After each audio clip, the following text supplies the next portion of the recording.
सपना, जिंदगी में हर कोई समझे हम सफर मुझे अपना, अपना बस अपना।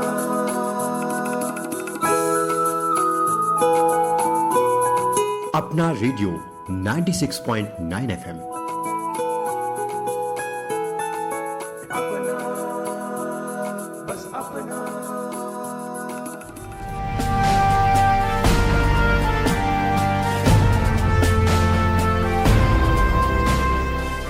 दोस्तों नमस्कार, आप सुन रहे हैं अपना रेडियो 96.9 FM और मैं हूं उदय शर्मा।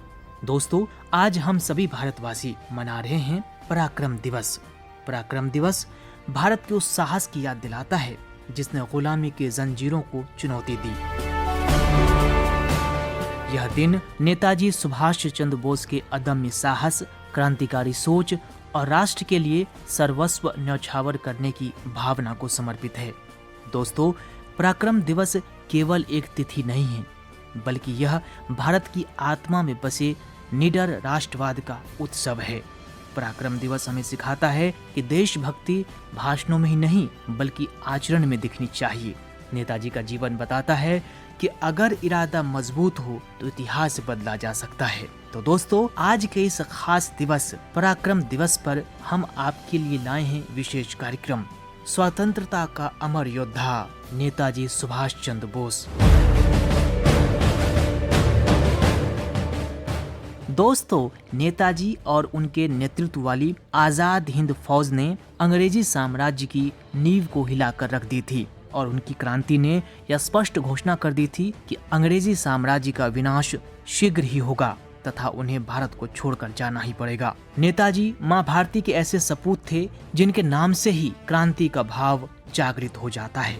वे तप, त्याग, शौर्य, कौशल, कूटनीति, रणनीति, जुझारूपन, प्रखर स्वभाव, अनुशासित, समन्वित, दूरदृष्टा, जाज्वल्यमान प्रखर स्तंभ थे। स्वतंत्रता हेतु दृढ़ निश्चय निर्णयों एवं कार्यों के प्रति प्राण को उत्सर्ग करने का अभूतपूर्व साहस रखने वाले वे एक ऐसे कुशल शिल्पी थे जिन्होंने भारत भू की स्वतंत्रता के लिए अनगिनत मोर्चों में संयुक्त तौर पर लड़ाई लड़ी थी। नेताजी की अद्वितीय एवं ओज तथा समन्वय से लबरेज नेतृत्व क्षमता तथा विचारों को कार्य एवं व्यवहार में रणनीतिक तौर पर परिवर्तित करने की शैली सभी को अचरज में डालती है। उन्होंने लक्ष्य को उन्मुख बनाकर कार्य कुशलता के साथ भारत माता की स्वतंत्रता के लिए यज्ञ की आहुति बनकर भारत ही नहीं बल्कि समूचे विश्व के मध्य अनूठा अनुकरणीय उदाहरण प्रस्तुत किया है।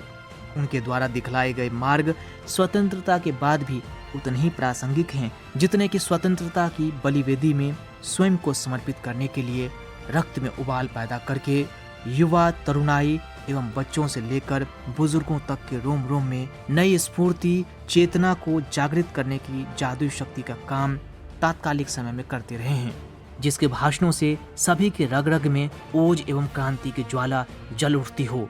ऐसे नेताजी सुभाष चंद्र बोस की उपस्थिति से अंग्रेज सदैव खौफ खाते थे। उनकी लोकप्रियता और जन स्वीकारिता इस स्तर तक थी कि साल 1939 में जबलपुर के त्रिपुरी में संपन्न हुए राष्ट्रीय अधिवेशन में जब कांग्रेस के राष्ट्रीय अध्यक्ष का चुनाव होना था तब दो उम्मीदवार सामने आए थे। एक थे नेताजी सुभाष चंद्र बोस और दूसरे थे पट्टाभी सीतारामैया। नेताजी सुभाष चंद्र बोस पट्टाभी सीतारामैया को हराकर कांग्रेस के राष्ट्रीय अध्यक्ष बने, लेकिन कुछ ही दिनों में उन्होंने कांग्रेस के राष्ट्रीय अध्यक्ष के पद से इस्तीफा दे दिया था। उनके आदर्श स्वामी विवेकानंद थे। नेताजी सुभाष चंद्र बोस जब अपने छात्र जीवन में ऐसे आदर्श की खोज में भटक रहे थे जिसे वे मन प्राण से अंगीकार कर लें, तो उसकी पूर्णता उन्हें विवेकानंद में मिली। अपने संबंधी के यहाँ से उन्होंने विवेकानंद वांग में उठाया और उसका अध्ययन करने पर उनके जीवन को माँ भारती के लिए सर्वस्वाहूत करने की प्रेरणा विवेकानंद से मिली। उन्होंने स्वामी जी के सामाजिक सशक्तिकरण, ओजस्विता, संगठन, सेवा, धार्मिक शक्ति जैसे अन्यान्य गुणों को आत्मसात किया। दोस्तों, नेताजी सुभाष चंद्र बोस शिक्षित, कूटनीतिज्ञ, सभ्य, शालीन क्रांति की हुंकार भरने वाले ऐसे महान नेता थे जिन्होंने विदेशों में जाकर अपने क्रांतिकारी वाक चातुर्य, कौशल एवं जीवन अर्पण करने की प्रतिबद्धता के आधार पर सभी को संगठित किया। इसके साथ ही वहाँ के स्थानीय सरकारों से भारत की स्वतंत्रता हेतु सहयोग करने का आश्वासन प्राप्त करके देश की स्वतंत्रता के लिए अंग्रेजी हुकूमत के विरुद्ध अविराम युद्ध की घोषणा कर दी थी। उन्होंने अपने अडिग दृढ़ निश्चय एवं संगठन निर्माण तथा संचालन की कार्यकुशलता के आधार पर 21 अक्टूबर 1943 को आजाद हिंद फौज के सर्वोच्च सेनापति के नाते स्वतंत्र भारत की अस्थायी सरकार बनाई, जिसे तत्कालीन समय में जर्मनी, जापान, फिलीपींस, कोरिया, चीन, इटली, मानचुकु और आयरलैंड जैसे देशों और वहां की सरकारों ने मान्यता प्रदान की थी। दोस्तों, कम ही लोग जानते होंगे, अंडमान और निकोबार द्वीप समूह की नेताजी के नेतृत्व वाली अस्थायी सरकार को जापान ने अपना समर्थन देकर नेताजी की स्वीकार्यता को माना था। नेताजी सुभाष चंद्र बोस इन द्वीपों में गए तथा नया नामकरण किया, जिनके नामों से यह आकलन आसानी से लगाया जा सकता है कि स्वतंत्रता और माँ भारती के प्रति अनुराग उनके रक्त के कण कण में समाहित था। उन्होंने 30 दिसंबर साल 1943 को इन दोनों द्वीपों पर स्वतंत्र भारत का ध्वज फहराया और अंडमान का नया नाम शहीद द्वीप और निकोबार का स्वराज द्वीप रखा था। नेताजी के नेतृत्व में 4 फरवरी 1944 को आजाद हिंद फौज ने पुनः अपने अदम्य साहस का परिचय देते हुए आक्रामक स्वरूप अख्तियार करके अंग्रेजों के विरुद्ध क्रांति का बिगुल बजाया। फलस्वरूप कोहिमा, पलेल को अंग्रेजों की परतंत्रता से मुक्ति मिली। दोस्तों, आइए आज के दिन हम सुनते हैं कि आज के भारत में हमारे युवा, हमारे विद्यार्थी वर्ग किस तरह से नेताजी से प्रेरणा लेते हैं, नेताजी के बारे में कितना जानते हैं और नेताजी सुभाष चंद्र बोस से कितना प्रभावित हैं। आइए सुनते हैं उनके विचार।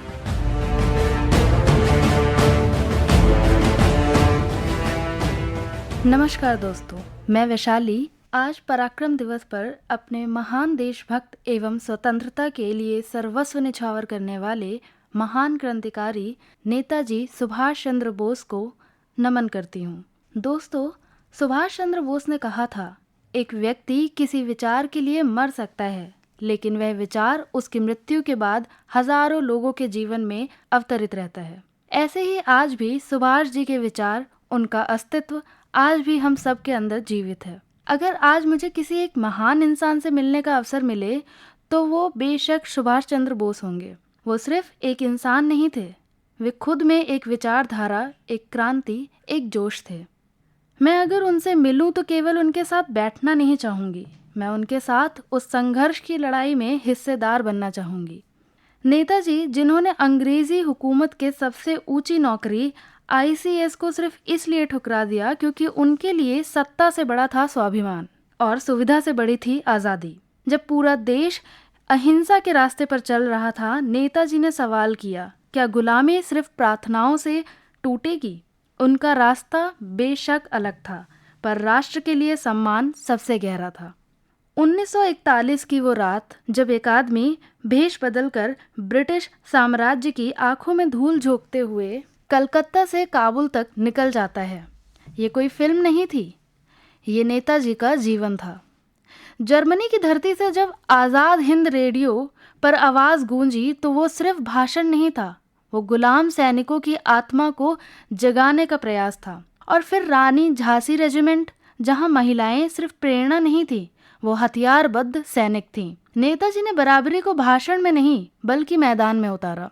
कहने को तो बहुत कुछ है नेताजी के बारे में, पर अंत में एक सवाल, क्या सच में कोई विचार मरता है? नेताजी आज भी जिंदा हैं, हर उस सवाल में जो अन्याय से टकराता है, हर उस साहस में जो डर से आगे बढ़ता है। तो दोस्तों, आज के दिन हम सबका दायित्व है कि नेताजी एवं उनके विचारों को अधिक से अधिक पढ़ें एवं आत्मसात करें और सदैव अपनी माटी के लिए सर्वस्व न्यौछावर करने के लिए सदैव तैयार रहें, क्योंकि भारत ही हमारी पहचान है।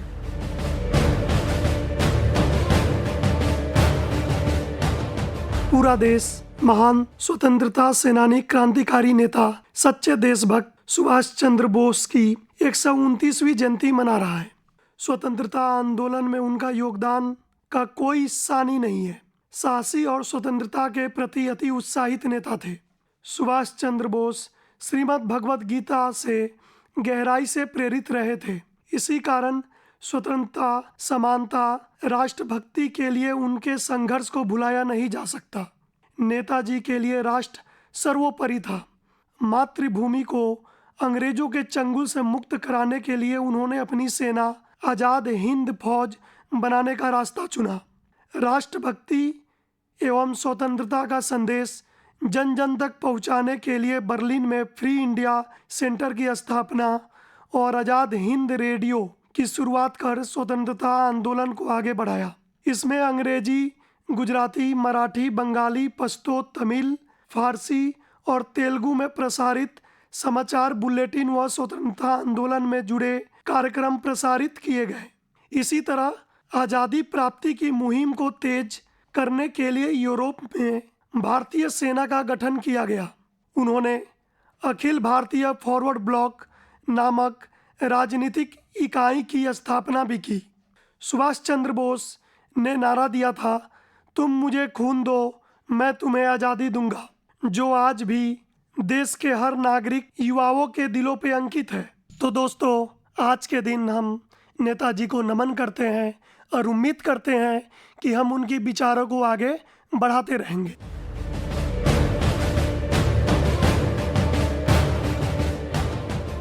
नमस्कार साथियों, मेरा नाम आदर्श वत्स है और आज हम पराक्रम दिवस मनाने के लिए यहाँ पर एकत्रित हुए हैं और मैं सभी को इसके लिए पहले तो बहुत सारी बधाइयाँ देना चाहता हूँ कि आज पराक्रम दिवस है। इस दिवस को हम इसलिए मनाते हैं क्योंकि हम इस दिन सुभाष चंद्र बोस को याद करते हैं। वो इंसान जिसने कहा था कि if there is no struggle in your life is nowhere. मतलब अगर आपके जीवन में संघर्ष नहीं है तो आपका जीवन कुछ भी नहीं है। एक छात्र के नाते और एक युवा के नाते मेरा इस कोट से, इस वाक्य से बहुत ताल्लुक़ है, क्योंकि मुझे लगता है कि आज हम संघर्ष से बहुत भागते हैं और हमें लगता है संघर्ष जो है हमें हमारे चैन को, नींद को, इन सबको छीनता है और हमें खुशी हम तलाश करते हैं। पर सुभाष चंद्र बोस का कहना था कि स्ट्रगल में आप खुशियाँ ढूंढें। अगर आप स्ट्रगल में खुशियाँ ढूंढते हैं तो आपको स्ट्रगल करना स्ट्रगल नहीं लगेगा, वो संघर्ष नहीं लगेगा, वो आपको आनंद आने लग जाएगा। और स्ट्रगल सभी को करना चाहिए क्योंकि वही एक असली जीवन का जो है यथार्थ है। और स्ट्रगल, अगर आप स्ट्रगल से गुजरते हो तो आप बहुत कुछ जीवन में सीखते हो। हमारे प्रधानमंत्री का भी एक सोच है कि 2047 तक विकसित भारत हो। तो विकसित भारत के लिए इस संघर्ष का जारी रहना, इस संघर्ष को निरंतर करना और इस संघर्ष की आदत डलाना ही हम लोगों का मकसद होना चाहिए। और इस संघर्ष के बलबूते पे ही हम जो भी चाहे अपनी ज़िंदगी में, जो भी हमारी तमन्नाएं हैं, जहाँ पर भी हमें पहुँचना है, पैसे से, बल से, चाहे आप प्रोफेशनली आप वहाँ पहुँच सकते हो। तो संघर्ष जारी रहे और हम सब हर वर्ष सुभाष चंद्र बोस को याद करें इस बात को समझने के लिए। शुक्रिया।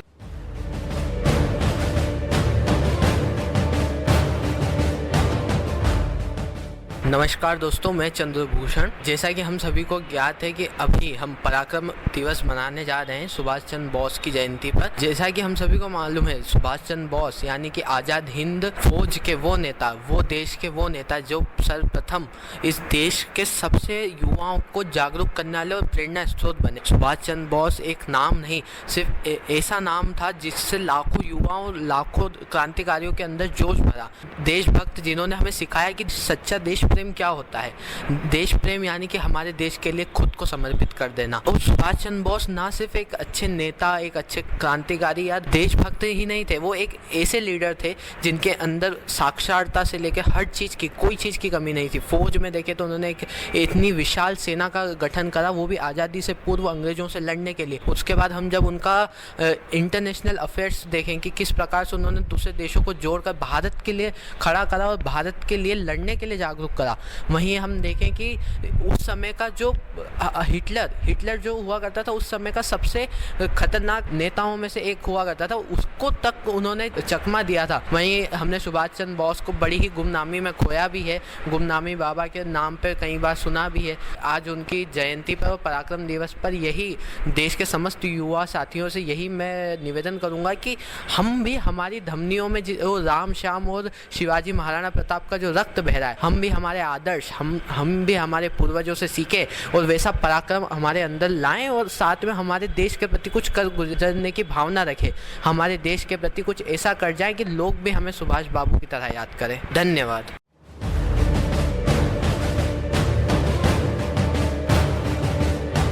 नमस्कार दोस्तों, मेरा नाम है जतिन राय और आज हम सेलिब्रेट कर रहे हैं पराक्रम दिवस। सुभाष चंद्र बोस की जयंती पे मनाया जाता है दिवस, मैं सुभाष चंद्र बोस को इस तरीके से याद करता हूँ कि किस तरीके से उनका रवैया जो था, एक तरीके से आक्रामक नेता थे, लेकिन उसके बावजूद भी किस तरीके से उन्होंने गांधी जी के साथ मिलकर देश की आजादी की लड़ाई में जो उन्होंने सहयोग किया वो काबिले तारीफ है। ये दिखाता है कि किस तरीके से आपकी विचारधारा ना मिलती हो, लेकिन अगर आपका मकसद और आपके देश के प्रति कर्तव्य एक हो तो भी आपको मिलकर काम करना चाहिए। एक तरफ हम बात करें दोस्तों तो गांधी जी कहते हैं कि अगर तुम्हें कोई चाटा मारे तो आप दूसरा गाल आगे कर दो, यानी कि अहिंसा के परम पुजारी। और वहीं दूसरी तरफ हम देखें तो नेता सुभाष चंद्र बोस कहते हैं कि तुम मुझे खून दो और मैं तुम्हें आजादी दूंगा, यानी कि दोनों एक पॉइंट पे एक दूसरे से बिल्कुल अलग हैं। लेकिन उसके बावजूद भी जब 1942 के आसपास जब नेता सुभाष चंद्र बोस ने अपनी आर्मी की सेना बनाई थी सिंगापुर में, तो जब उन्होंने अपनी 12 रेजिमेंट रखी थी, उस 12 रेजिमेंट में से एक के रेजिमेंट जो है वो गांधी जी के नाम पे रखा। उसके अलावा मैं दोस्तों ये भी बताना चाहूंगा कि किस तरीके से महात्मा गांधी को सबसे पहले राष्ट्रपिता कहने का काम नेता सुभाष चंद्र बोस ने करा। आज बहुत ज्यादा अपने दिल से खुशी व्यक्त करता हूँ और मैं आप सभी को पराक्रम दिवस की शुभकामनाएं देता हूँ।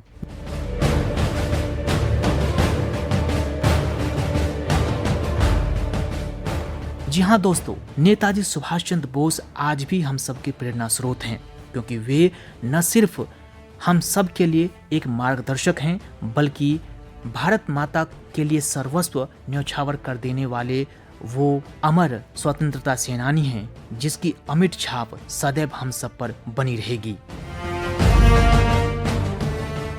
दोस्तों, नेताजी के हृदय में राष्ट्र बसता था और इसी का परिणाम था कि साल 1939 में कांग्रेस का राष्ट्रीय अध्यक्ष पद से त्याग पत्र देने के बाद भी उन्होंने महात्मा गांधी के प्रति किसी प्रकार का दुराग्रह नहीं रखा।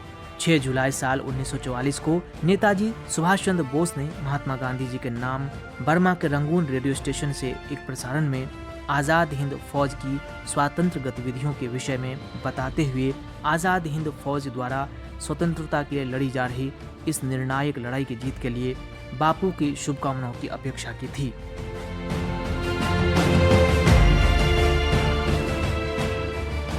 दोस्तों, भले ही नेताजी का महात्मा गांधी जी से नरम दल और गर्म दल के आधार पर मतभेद रहा हो, लेकिन महात्मा गांधी जी को वे हमेशा सम्मान देते रहे। नेताजी के स्वभाव की यही तो विशेषता थी कि वे असहमतियों के बावजूद भी स्वातंत्र्य पथ में एकता एवं समेकित तौर पर सहयोग के माध्यम से स्वतंत्रता की लड़ाई लड़ने के लिए संकल्पित थे।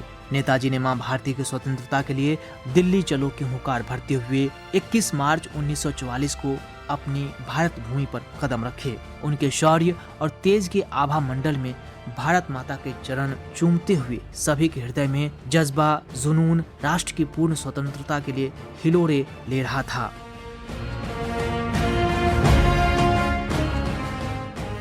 नेताजी ने शहीदी दिवस मनाते हुए आजाद हिंद फौज और उपस्थित वीर जवान साथियों से भारत माता की स्वतंत्रता के लक्ष्य में भाव विभोर होकर बहुत कुछ बयां कर दिया था।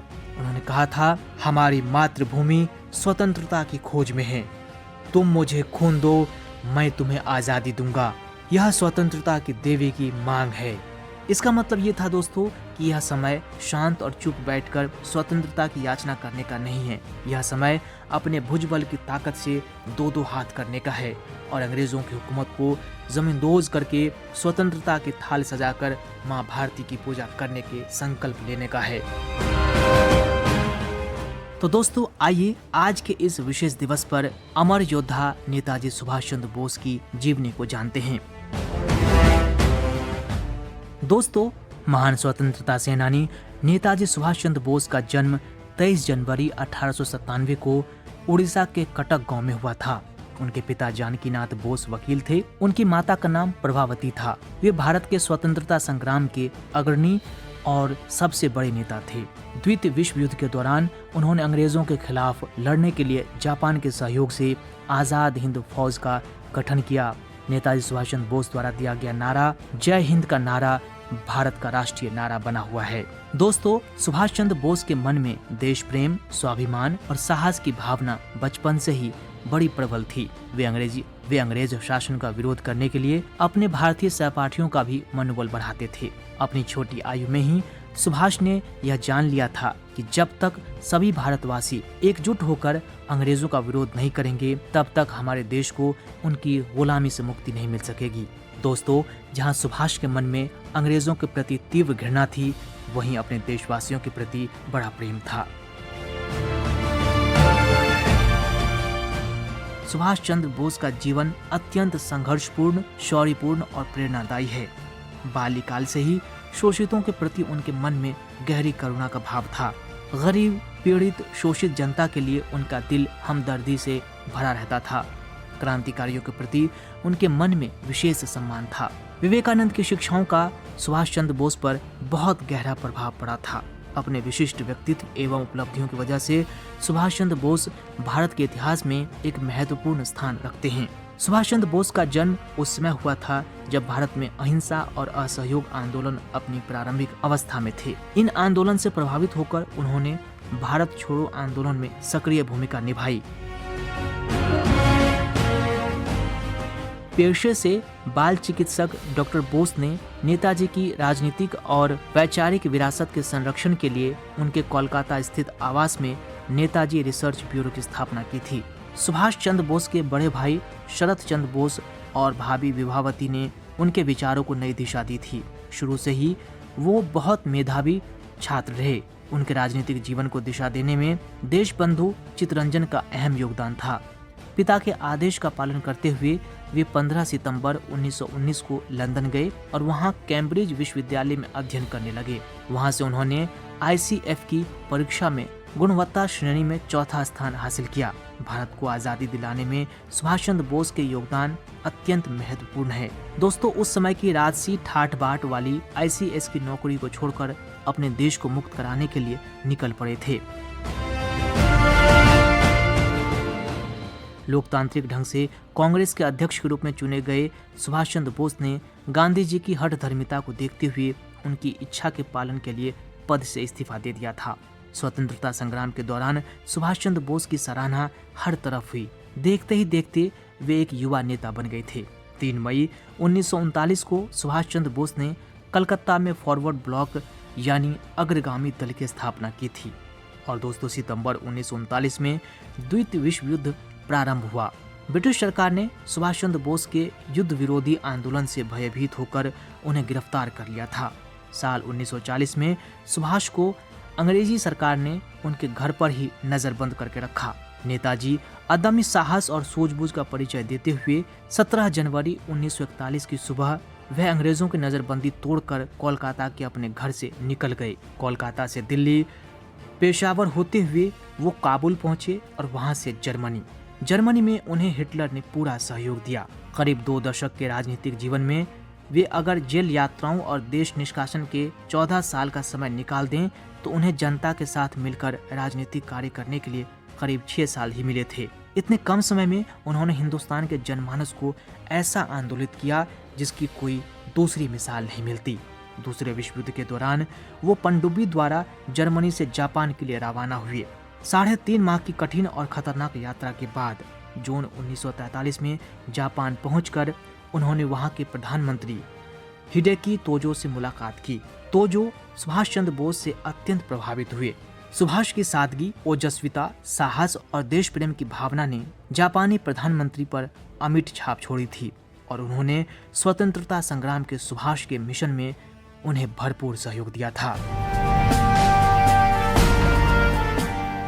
दोस्तों, महान देशभक्त रास बिहारी बोस के मार्गदर्शन में सुभाष चंद्र बोस ने 21 अक्टूबर 1943 को सिंगापुर के वैफ्थे नामक हॉल में आरजी हुकूमते आजाद हिंद यानी स्वाधीन भारत की अंतिम सरकार का गठन किया। इस सरकार को जापान, इटली, जर्मनी, रूस, बर्मा, थाईलैंड, फिलीपींस, मलेशिया सहित 9 देशों ने मान्यता प्रदान की थी। आजाद हिंद सरकार के राष्ट्रपति, प्रधानमंत्री और युद्ध मंत्री के पद की शपथ लेते हुए सुभाष चंद्र बोस ने कहा था, मैं अपनी अंतिम सांस तक स्वतंत्रता यज्ञ को प्रज्वलित करता रहूंगा।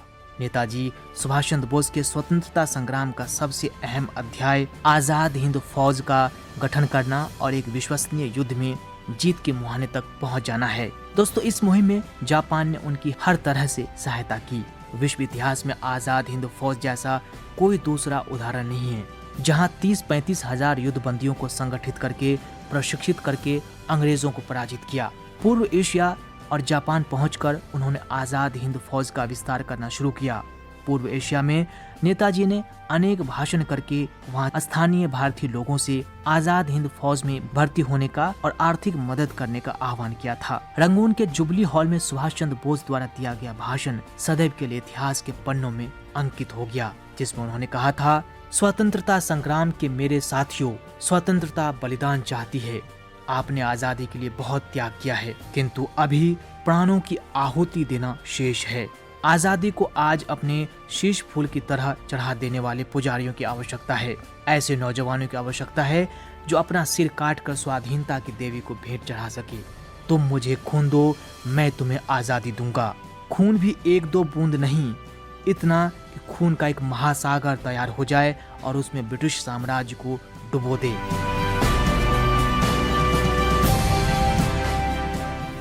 द्वितीय विश्व युद्ध के दौरान आजाद हिंद फौज ने जापानी सेना के सहयोग से भारत के ब्रिटिश साम्राज्य पर आक्रमण किया। आजाद हिंद फौज ने जबरदस्त पराक्रम दिखाते हुए ब्रिटिश सेना को हराकर उन्हें इम्फाल और कोहिमा में करीब 1500 वर्ग मील के इलाके पर कब्जा कर लिया। इंग्लैंड ने इस युद्ध को इतिहास का सबसे कठिन युद्ध माना था, लेकिन दोस्तों, विश्व युद्ध के अंतिम चरण में जापान की हार के साथ समीकरण बदल गए और ऐसे में नेताजी सुभाष चंद्र बोस को पीछे हटना पड़ा। दोस्तों, द्वितीय विश्व युद्ध के बाद नेताजी को वॉर क्रिमिनल घोषित कर दिया गया। नेताजी ने आत्मविश्वास, भाव प्रवणता, कल्पनाशीलता और नव जागरण के बल पर युवाओं में राष्ट्र के प्रति मुक्ति और इतिहास की रचना का मंगल शंखनाद किया। मनुष्य इस संसार में एक निश्चित निहित उद्देश्य की प्राप्ति, किसी संदेश को प्रचारित करने के लिए जन्म लेता है। जितनी शक्ति, आकांक्षा और क्षमता है, वह उसी के अनुरूप अपना कर्म क्षेत्र निर्धारित करता है। दोस्तों, नेताजी के विचार विश्वव्यापी थे। वे समग्र मानव समाज को उदार बनाने के लिए प्रत्येक जाति को विकसित बनाना चाहते थे। उनका मानना था कि जो जाति उन्नति करना नहीं चाहती, विश्व रंगमंच पर विशिष्टता पाना नहीं चाहती, उसे जीवित रहने का कोई अधिकार नहीं। नेताजी की आशा के अनुरूप इस जरा जीर्ण होते देश का यौवन लौटाने के लिए प्रत्येक व्यक्ति को आज दृढ़ संकल्प लेना होगा। दोस्तों, स्वाधीनता महासंग्राम के इस महायज्ञ में प्रमुख पुरोहित की भूमिका निभाने वाले नेताजी की मृत्यु 18 अगस्त 1945 को बैंकॉक से टोक्यो जा रहे रहस्यमय तरीके से विमान दुर्घटना में हुई, लेकिन इसका कोई पुख्ता प्रमाण अब तक न मिल सका है।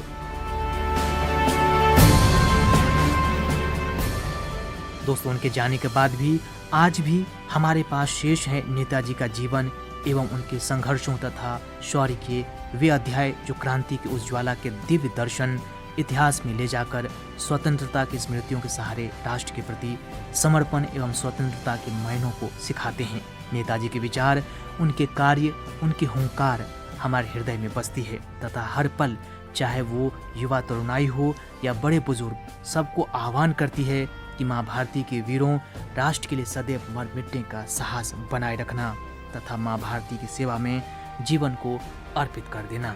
तो दोस्तों, आज के दिन उन्हीं की याद में मनाया जाता है पराक्रम दिवस। आज के दिन हमें अपने इस वीर स्वतंत्रता सेनानी, महान देशभक्त और देश के लिए सर्वोच्च न्यौछावर करने वाले इस महान स्वतंत्रता के अमर योद्धा को सलाम करना चाहिए, क्योंकि दोस्तों, नेताजी सुभाष चंद्र बोस और आजाद हिंद फौज के द्वारा मातृभूमि के प्रति जीवन समर्पित करके भारत माता को परतंत्रता की बेड़ियों से मुक्ति दिलाने की अमर गाथा को हम सब सदैव याद रखते हैं। जीवन भर हृदय तल और अपने शरीर में बहने वाले खूनों में प्रवाहित करते रहेंगे। नेताजी के त्याग का ऋण हम सब पर है। हम सबको सदैव सोचना है कि उन्होंने जो बलिदान दिया, जिस राष्ट्र के लिए बलिदान दिया, उस राष्ट्र को सदैव अक्षुण्ण, सदैव स्वतंत्र और सदैव आत्मनिर्भर बनाए रखना है।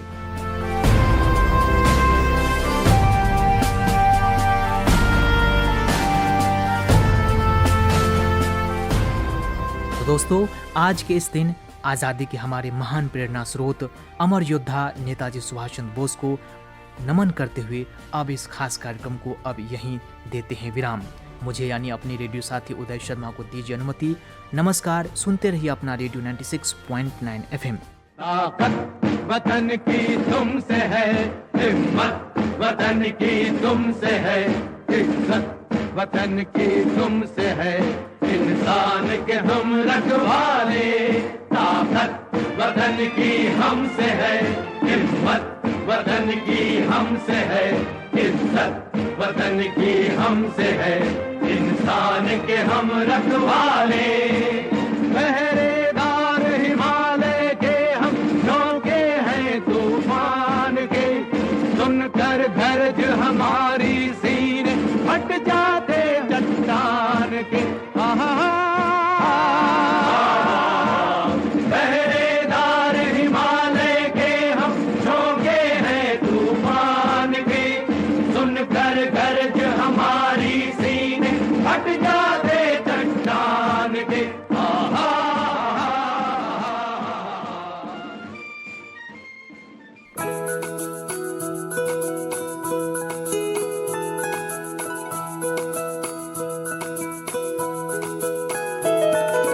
मेरी ख्वाहिशें मेरे अरमान, मेरा बस यही सपना, जिंदगी में हर कोई समझे हम सफर मुझे अपना, अपना बस अपना।